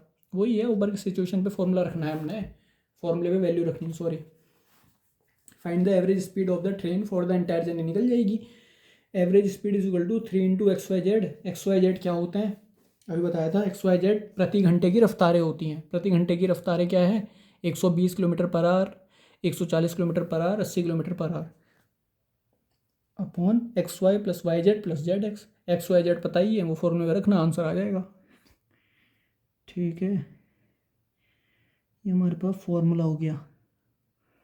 अगला कह रहा है if a person cover A kilometre at a speed of X kilometre per hour, B kilometre at a speed of Y kilometre per hour. अच्छा, अभी तो हमारे पास distance same थी। हाँ भाई, सिचुएशन भी तो बदलेगी, अब नया फॉर्मूला बनेगा। अभी तो हमारे पास डिस्टेंस सेम थी, क्वेश्चन भी देखना, क्वेश्चन कैसे सॉल्व होगा। देखो, इसमें कह रहा था एक ट्रेन 160 किलोमीटर जाती है, तीनों सिचुएशन में सिर्फ टाइम बदल रहा था, टाइम का फ्लक्चुएशन हो रहा था। जो हमारे पास जितना इसने डिस्टेंस ट्रेन ने कवर करना है वो सेम है, वो 160 किलोमीटर ही है। अब अगले सिचुएशन क्या कह रहा है, if a person cover A kilometre at a speed, person को आप लोग ट्रेन मान लो, if a train cover A kilometre को आप लोग कुछ भी मान लो, अगले में दे रखा है इसने। ये इसका फॉर्मूला है, ये इसका वो है क्वेश्चन है, हम लोग क्वेश्चन पे जाते हैं सीधे। अब person cover 9 kilometre at a speed of 3 kilometre per our. 9 kilometre distance है, 3 किलोमीटर पर आवर हमारे पास स्पीड है, कितनी स्पीड से जा रही है। ठीक है, दूसरी सिचुएशन क्या कह रहा है, 25 kilometre at a speed of 5 kilometre per hour. एक आदमी है, 9 किलोमीटर की डिस्टेंस 3 किलोमीटर प्रति घंटे की रफ्तार से तय करता है। 25 किलोमीटर की जो डिस्टेंस है वो करता है 5 किलोमीटर प्रति घंटे की रफ्तार से तय। 30 किलोमीटर जो डिस्टेंस है वो करता है 10 किलोमीटर प्रति घंटे की रफ्तार से तय। Find the average speed of the entire journey. पूरी जर्नी की इसका एवरेज निकालो। पूरी जर्नी का एवरेज निकालने का इसने फॉर्मूला दे रखा है, A plus B plus C. A B C क्या होगा हमारे पास, ए बी सी होगा हमारे पास 9 किलोमीटर, 9 किलोमीटर और 25 किलोमीटर और 30 किलोमीटर। भाई याद रखना, क्वेश्चन समझ लेना पेपर में, क्वेश्चन अगर पेपर में गलती कर दी ख़त्म हो जाएगा क्वेश्चन। ठीक है, पहले तो कर ही नहीं पाओगे क्योंकि आपको फॉर्मूला ही समझ में नहीं आया, क्योंकि यहाँ पर तो एक ही फॉर्मूला है 3xyz वाला, xyz वाला। इसने सिर्फ ये जिसमें ये सेम डिस्टेंस कवर करता है उसी के लिए चलेगा फॉर्मूला, अगले वाले में नहीं चलेगा, क्योंकि अगले वाले में डिस्टेंस अलग अलग हो रही हैं और टाइम जो इसका कितने प्रति घंटे की रफ्तार से कवर कर रहा है वो अलग हो रहा है। ठीक है, फॉर्मूला याद रखना, the average speed is equal to A plus B plus C. A plus B plus C क्या है हमारा यहाँ पर, जो इसने डिस्टेंस कवर करी है। एक्स वाई जेड क्या है हमारा यहाँ पर, जो इसने जितनी रफ्तार से कवर करी है। ऊपर भी तो सेम ही था X Y Z, X Y Z यहाँ पर भी तो रफ्तार ही थी इसकी, X kilometre per hour, Y kilometre per hour, Z kilometre per hour. ठीक है, फॉर्मूले पे रखना है, कुछ भी नहीं करना है। दोनों टाइप की एवरेज निकालना समझ में आ गया ना भाई। अभी तक का हम लोगों ने ट्रेन की रफ्तार का और एज का निकालना, वेट का निकालना, और अगर हम लोग के पास 20 बच्चे हैं और एक टीचर जुड़ जाता है उसका वेट निकालना, 20 बच्चे हैं 10 बच्चे और जुड़े आते हैं उनकी एवरेज निकालना, ये सारी चीज़ें कवर करी हैं। अब हम लोग थोड़ा सा जंप करेंगे परसेंटेज की तरफ, मतलब एवरेज भी आएगा लेकिन परसेंटेज में निकालने को आएगा। कैसे करेंगे देखो, अ train covers 50% of the journey at 30 kilometre per hour. एक ट्रेन है, 50% उसकी जो जर्नी है, यहाँ पे इसने ये नहीं दे रखा है कितना किलोमीटर, जैसे अभी तक का तो 9 किलोमीटर, 10 किलोमीटर, 160 किलोमीटर दे रहा था, यहाँ पे कुछ नहीं दे रखा है। A train covers 50% of the journey at 30 kilometre per hour, 25% of the journey at 25 kilometre per hour and the remaining at 20 kilometre per hour. Find the average speed of the train during the entire journey. Average speed पूछ रहा है, average speed. अभी तक क्या पूछ रहा था, average speed ही पूछ रहा था सब में। The average speed is equal to, यहाँ पे इसने, अच्छा पहले सिचुएशन भी तो दे रखी है, सिचुएशन भी पढ़ लेते हैं। If a person covers a part of the distance at x kilometre per hour, b part y kilometre per hour, c part z kilometre per hour. यार एक बात सुन, अगर ये हो सकता है तो ये फॉर्मूला तो इसमें भी लग सकता है फिर।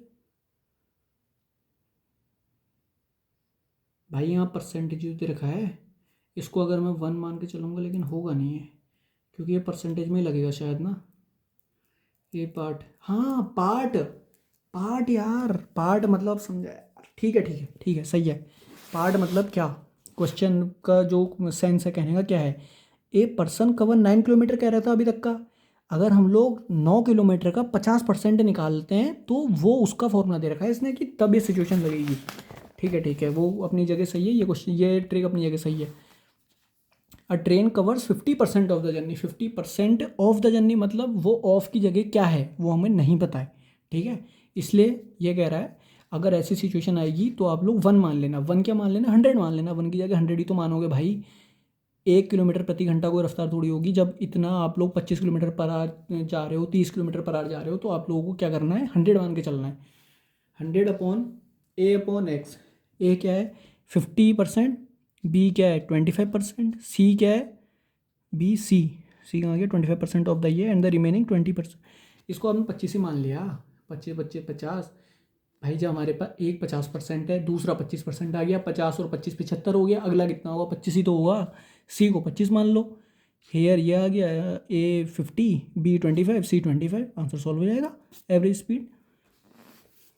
ठीक है, अगली सिचुएशन क्या कह रहा है भाई, तीन सिचुएशन पढ़ ली हमने, याद रखना भाई फॉर्मूला।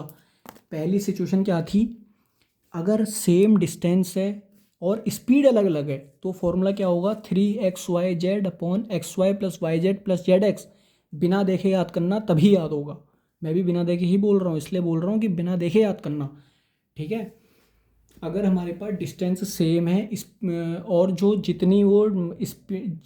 जितनी स्पीड से वो कवर कर रहा है अगर वो अलग अलग है तो फॉर्मूला होगा 3xyz upon xy plus yz plus zx। ध्यान में रखना।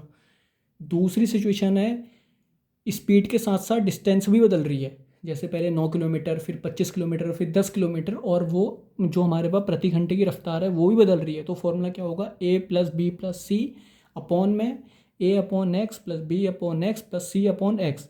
और याद रखने वाली सबसे मेन बात क्या है, जो एक्स वाई जेड होगा वो हमेशा स्पीड होगी, ठीक है, कंफ्यूज मत होना, एक्स वाई जेड हमेशा स्पीड होगी। जैसे हमारे पास कितने किलोमीटर प्रति घंटे की रफ्तार से चल रही है तो हमेशा एक्स वाई जेड हमारी स्पीड पे डिटरमाइन होगी, उसी से आंसर निकलेगा, ठीक है, याद रखना। तीन सिचुएशनें बिल्कुल वर्बली फिंगर टिप्स में होनी चाहिए तभी क्वेश्चन सॉल्व होगा, ठीक है।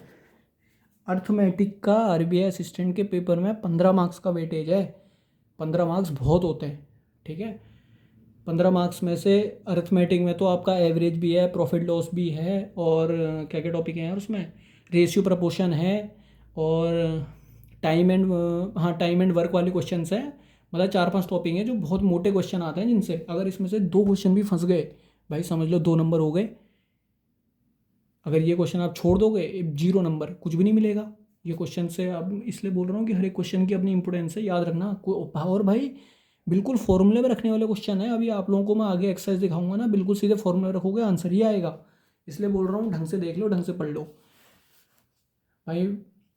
अगला क्या कह रहा है, if a certain distance is covered at a kilometre per hour and an equal distance at b kilometre per hour, ठीक है, then the average speed during whole journey, if a certain distance is covered at a 5 kilometer per hour,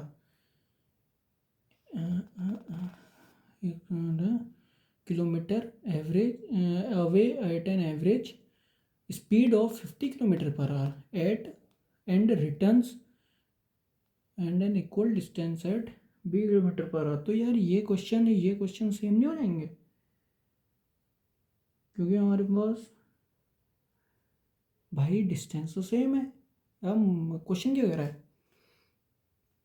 if a person और a motor car covers 3 equal, अच्छा 3 equal distances के लिए है, ये 2 के लिए है, ठीक है।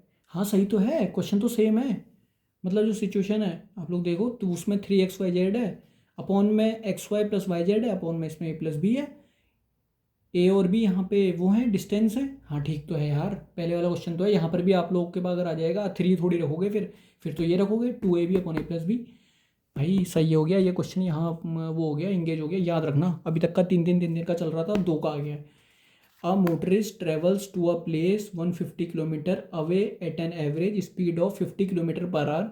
एक मोटरिस्ट ने 150 किलोमीटर कवर करा 50 किलोमीटर प्रति घंटे की रफ्तार से, और सेम 150 किलोमीटर वो जब वापस आया तो 30 किलोमीटर प्रति घंटे की रफ्तार से वापस आया। अब पूछ रहा है एवरेज निकाल लेना, 2 स्पीड आ गई, ए और बी पता है, ए और बी बताया ना भाई। और एवरेज क्या पता है, एवरेज डिस्टेंस पता है, डिस्टेंस का कहीं पे यूज़ हो रहा है इसमें, डिस्टेंस का कहीं पे यूज, डिस्टेंस का तो कहीं यूज़ ही नहीं हो रहा है। ठीक हो गया, फिर सही हो गया। ऐसे तो करना है क्वेश्चन, उसमें तो यूज़ होगा ना भाई। 160 का यहाँ यूज हुआ था, 160 का यहाँ भी यूज़ नहीं हुआ था। ठीक है भाई, सही है।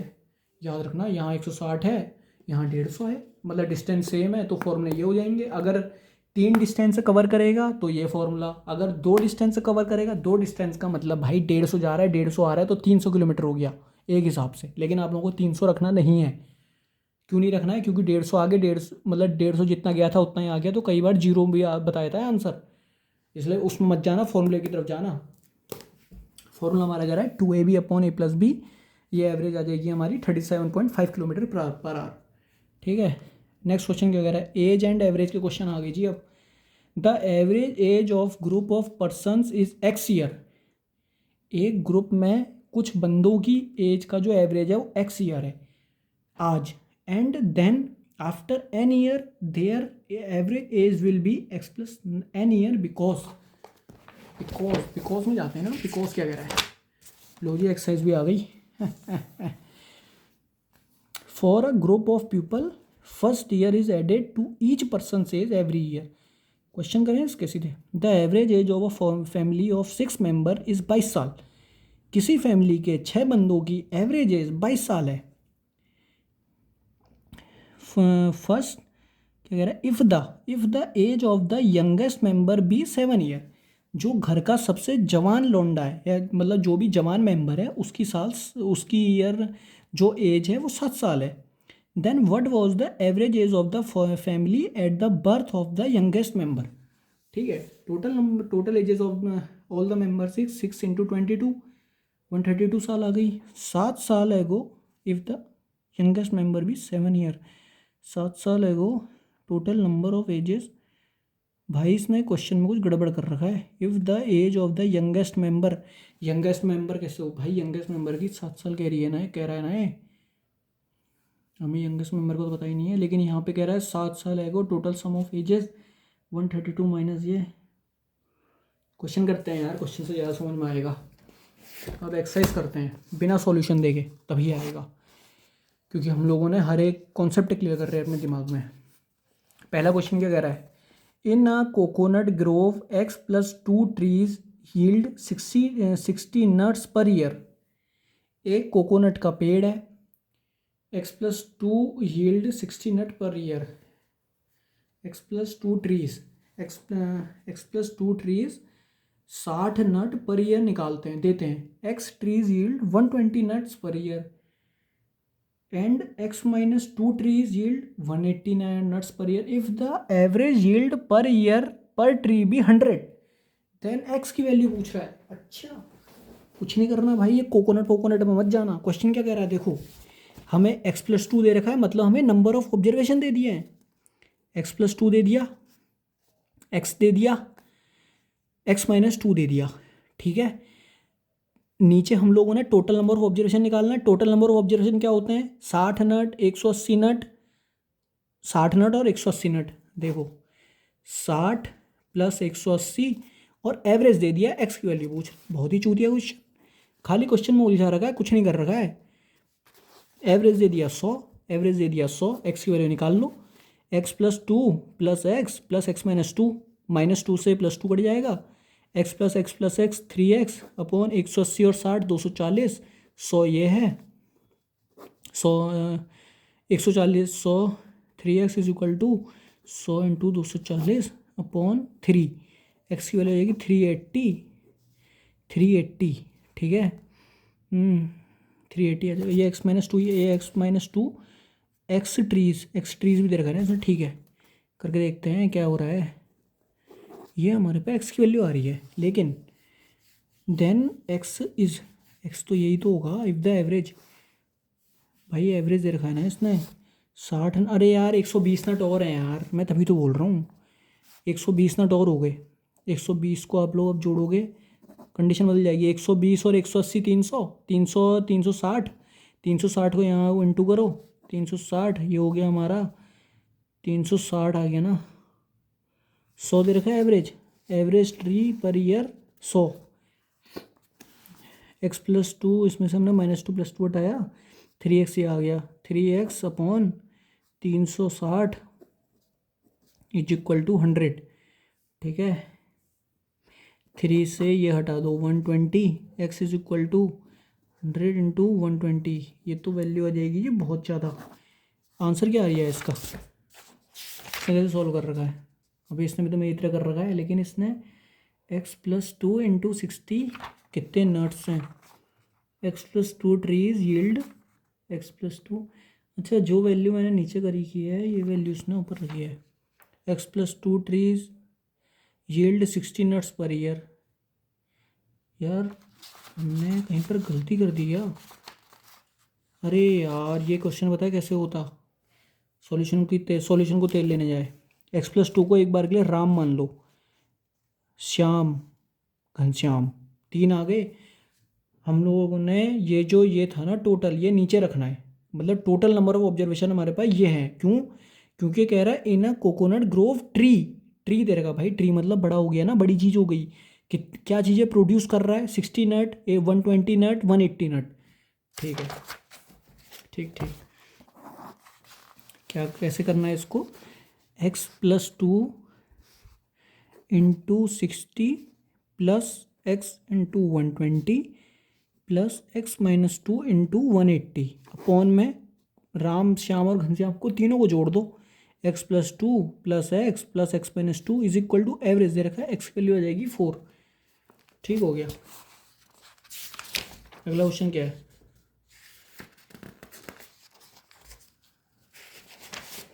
अगला क्वेश्चन कह रहा है 9 persons went to a hotel for taking their meal। 9 बंदे होटल में गए अपना खाना लेने के लिए। 8 of them spent 12 each of their on their meals and the 9th spent 8 रुपये more than the average expenditure of all the 9। 9 बंदे होटल में अपना खाना लेने के जाते हैं, 8 बंदे तो 12 रुपये अपनी पर मील में खर्चे करते हैं, लेकिन जो 9वां बंदा है वो टोटल 9 के 9 बंदों का जब इनने खर्चा निकाला तो 8 रुपये ज़्यादा खर्चा आया, 9वें बंदे का 8 रुपये ज़्यादा खर्चा आया। ठीक है, जब टोटल खर्चा निकाला गया 9 के 9 का, what was the total money spent by them, तो 9 बंदों ने कितने रुपए टोटल खर्च करे। Let the average expenditure of a, let the average expenditure of all the 9 be x। मान लिया कि उनका एवरेज खर्चा x रुपये था। देन 12 × 8 में 12 क्या है, 12 × 8 मतलब 8 बंदों ने 12 रुपये पर मील में खर्च करे। ठीक हो गया, 12 × 8 प्लस x + 8, x क्या है हमारा खर्चा, x + 8 is equal to 9x और 8x, 9x और अच्छा is equal to 9x, 9x मतलब 9 बंदे थे ना, 9x और x की वैल्यू 13 आ गई। Total money spent is equal to 9x, 9x मतलब 9 बंदे थे, x इनका खर्चा था 9 × 13।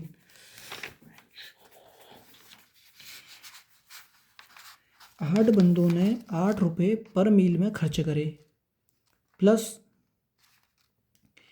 जो 9वां बंदा था, 9वें बंदे ने जब रुपये खर्च करे स्पेंड 8 रुपये more than the average expenditure all the 9। अच्छा अब समझिए भाई मैं क्वेश्चन क्या कह रहा है।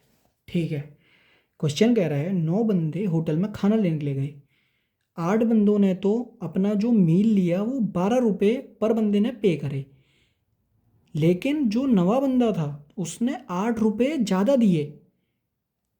8 बंदों, जो 9वां बंदा था, जैसे मान लो 9 दोस्त हैं होटल में गए खाना लेने के लिए, जो 8 बंदे थे, जो 8 दोस्त थे, उनने तो 12 रुपये दिए अपने खाने के पर मील के। खाना सेम है, ठीक है, खाना अलग अलग नहीं है, खाना सेम है। 8 बंदों ने तो 12 रुपये अपनी पर मील के दिए, लेकिन जो 9वां बंदा था उसने जैसे 8 बंदों ने 12 रुपये पर थाली के दिए, तो 9वें बंदे ने उसमें 12 रुपये में 8 रुपये एक्स्ट्रा ज़्यादा दिए ना अपने, spend more than the average expenditure of the all 9। Average average कह रहा है ना ये। 8 बंदों ने 12 रुपये पर मील में दिए, 90 बंदे ने 8 रुपये ज़्यादा दिए इन सबके एवरेज एक्सपेंडिचर में। इन सबका जब एवरेज, अच्छा 8 बंदों के एवरेज एक्सपेंडिचर में, 8 बंदों के एवरेज एक्सपेंडिचर में इसने 8 रुपये ज़्यादा दिए अपनी मील में 90 बंदे ने। तो क्वेश्चन में इसने कैसे सॉल्व करा, 12 जो 8 बंदों ने दिए उसको इनटू, और एक्सपेंडिचर में 8 बंदों को जोड़ा इज इक्वल टू जो टोटल बंदे थे उन्हें एक्सपेंडिचर से इनटू करा, तो हमारे पास एक्स की वैल्यू आ गई। टोटल मनी कितना खर्च हुआ, total money 9 into 13, 9 into 13 117 answer. अच्छा हम लोग टारगेट करते हैं ना जो लास्ट ईयर क्वेश्चन आए हुए हैं, हमें तभी समझ में आएगा। Last year SSC CGL tier 2 2015 question है, ठीक है। In an examination average marks obtained by the girls of a class is 85। In an examination, एक एग्जामिनेशन में average marks obtained by the girls of a class is 85। एक class में लड़कियों के average marks 85 हैं, and the average marks obtained by the boys of the same class, same class में लड़कों के 87 मार्क्स हैं average. If the average if the girls and boys are in the ratio 4:5, अगर जो क्लास में लड़कियां हैं वो 4:5 के रेशियो में हैं, मतलब लड़के और लड़कियां, average marks of the whole class is closest to the, तो एवरेज मार्क्स जो हैं पूरी क्लास के वो किसके क्लोज होंगे, अच्छा पूरी क्लास के एवरेज मार्क्स, ठीक है।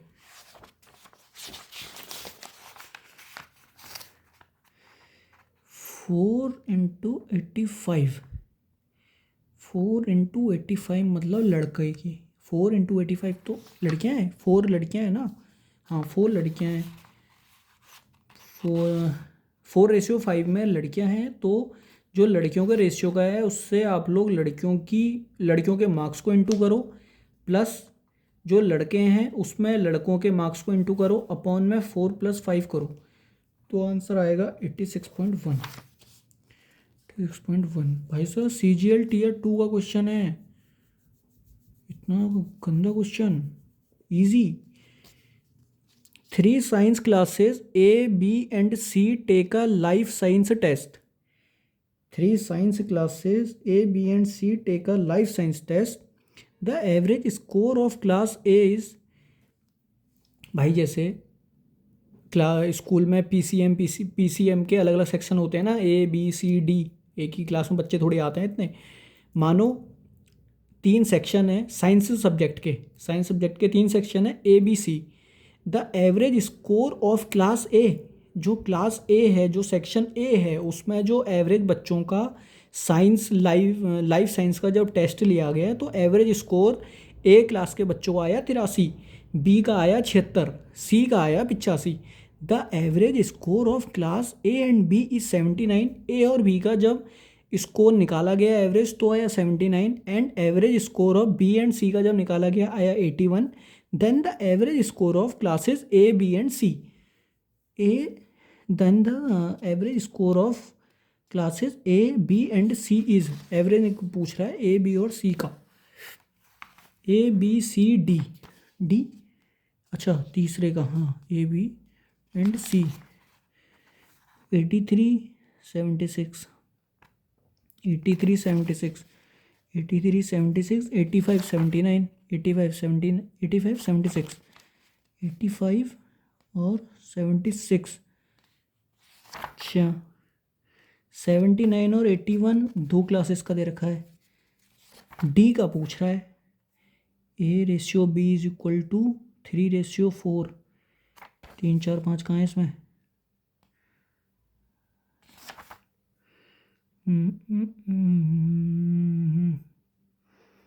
3/4, 3, 4, 5। The average score of class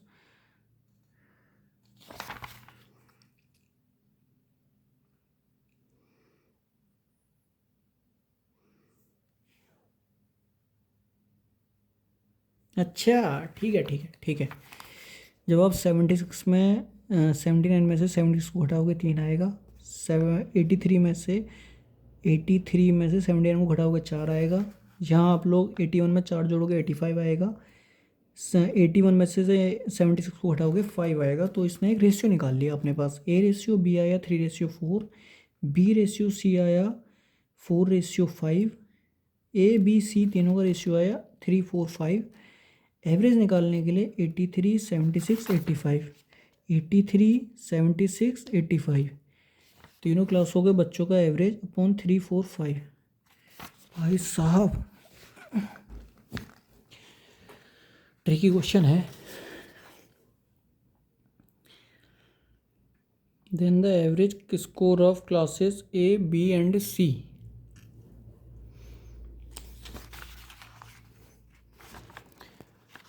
A, B, C, D 4 हमने सिचुएशन बना ली। 83 और 76 हमने A और B का मान लिया। 83 और 76, the average score of class B 76, average score of class A is 83। अगली सिचुएशन में हमने C और D मान लिया 76 और 85। B और C 85, और लेकिन जब होल क्लास का एवरेज निकालने की बात आई तो 79 और 81 आया। 79 और 81 को इसने बीच में रख दिया इन दोनों के, तो हमारे पास ये आ गया। बड़े नंबर में से इसको घटाएंगे और इसमें से बड़े नंबर को 79 में 76 को घटाएंगे 3, 83 79 में 83 को जोड़ेंगे 4, तो यहाँ से इसने एवरेज निकाल लिया ABCD। फिर इसने 3, 4, 5 आ गया एवरेज, 3, 4, 5 आ गया एवरेज। 3 को 83 से इंटू करा, 76 से 85 से, क्योंकि इसने A, B और C का पूछा है। अच्छा ठीक है, 81.5 आंसर है इसका। भाई एक बार खुद भी करना है क्वेश्चन, ठीक है, मैं करा रहा हूँ, उससे मेरे पे डिपेंड मत रहना। The average of 9 observations was found to be 35। 9 observation का एवरेज आया 35। Later on it was detected that an observation 81 was misread as 18।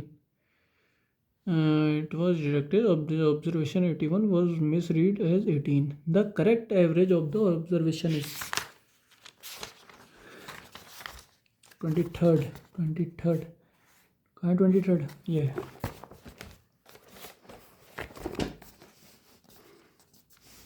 23 क्या कह रहा है? Average of 9 observation is equal to 35, तो टोटल ऑब्जर्वेशन हो गई हमारी 9 into 35 is equal to 315। Misread difference क्या आ रहा है? 81 और 18 का माइनस करा 63। न्यू टोटल क्या आ गया? 315 का ये मिसरीड डिफरेंस, ये दोनों को जोड़ोगे 378। एवरेज निकालने के लिए 9 ही ऑब्जर्वेशन है, इसको आप डिवाइड कर दोगे। अच्छा शॉर्टकट मेथड क्या है? 81 में से 18 63, तो 63/9 करोगे 7 और 5, फिर ये 35 कहाँ से आया? 35, अच्छा 35 दिया है क्या क्वेश्चन में? एक मिनट ना, क्वेश्चन में क्या क्या दे रखा है? हाँ क्वेश्चन में दे रखा है 35 एवरेज है। 35 + 7, 7 का ये आ गया, 42 हो गया। अच्छा ठीक है, तो भाई आज हम लोग इतना ही करते हैं, मिलेंगे नेक्स्ट वीडियो में। तब तक के लिए bye bye, thank you so much for watching my video, और अपने दोस्तों में ज़्यादा से ज़्यादा शेयर करना। मिलेंगे नेक्स्ट वीडियो में, तब तक के लिए थैंक यू।